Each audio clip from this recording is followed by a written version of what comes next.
To je u biti stari jedan rimski grad koji datira iz 1. stoljeća, 4. i 5. Mi još imamo dole restoran i konjički klub. Uglavnom se bavimo turizmom.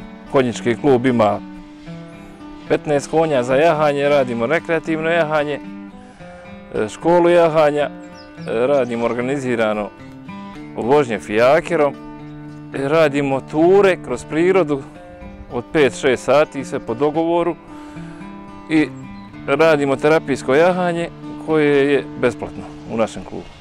Tu isto imaju ljudi koji rade kanu safari, što je jako zanimljivo i popularno. U ponudi našem jeloniku imamo raznovrsna jela, ali najviše se trudimo kad dođu stranci da im prezentiramo naša domaća jela, kao što su brudet od jegulje i žaba ili jegulja na ražnju.